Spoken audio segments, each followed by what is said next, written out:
Doctor Manmohan সিংয়ের নেতৃত্বাধীন সরকার সংবিধানকে আবারও সংশোধন করে 125তম সংশোধনীর মাধ্যমে ত্রিস্তরীয় পঞ্চায়েত ব্যবস্থা চালু করা, টাউন কমিটি গঠন এবং ষষ্ঠ তফসিল মোতাবেক অধিকতর ক্ষমতা অর্পণ করার জন্য এই স্বশাসিত জেলা পরিষদগুলির জন্য যে প্রস্তাব এনেছিল, আজকে প্রায় দীর্ঘ 11 বছর কংগ্রেস ক্ষমতাচ্যুত হওয়ার পর 2012 সালের এই প্রস্তাব এই 11 বছরের বিজেপি সরকারের আমলে, কেন্দ্রে বিজেপি সরকার, রাজ্যে ডাবল ইঞ্জিনের প্রায় 8 বছর অতিক্রান্ত হতে যাচ্ছে, কোনো সরকারে এই 125তম সংশোধনী কার্যকর করার ব্যাপারে বা এই বিল পাস করার ব্যাপারে কোনো ধরনের পদক্ষেপ তারা নেননি।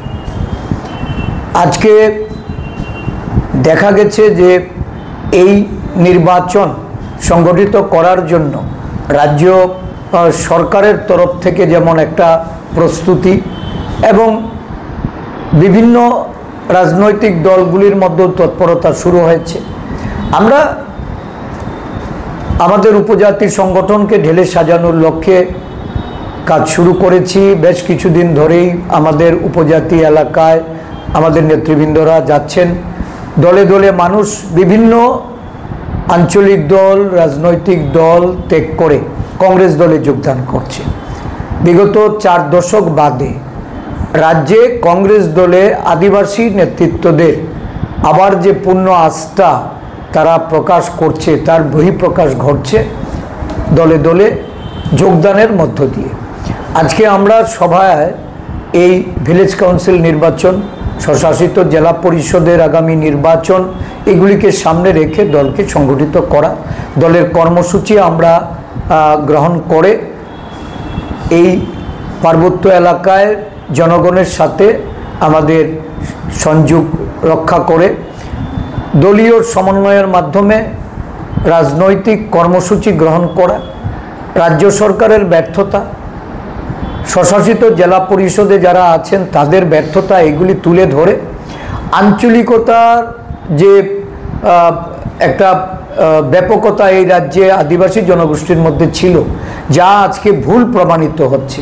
আদিবাসী জনগণ বঞ্চিত হয়ে, প্রতারিত হয়ে তারা এখন জাতীয় স্রোতের সঙ্গে মিশতে চাইছে।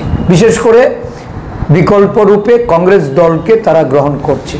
কংগ্রেস দলের কেন্দ্রীয় নেতৃত্ব মল্লিকার্জুন খার্গেজি, জননায়ক রাহুল গান্ধীজি আদিবাসী, দলিত, পশ্চাৎপদ, সংখ্যালঘু, শ্রমিক, কৃষক যে ইকুয়েশন সারা দেশের ক্ষেত্রে যেভাবে তাদের স্বার্থে কথা বলছেন বা গণ আন্দোলন সংগঠিত করছেন, এর প্রতি আজকে অনুপ্রাণিত হয়ে এই রাজ্যের আদিবাসীদের মধ্যে একটা ব্যাপক আমরা জনসমর্থনের ভিত এটা আমরা পরিলক্ষিত করছি।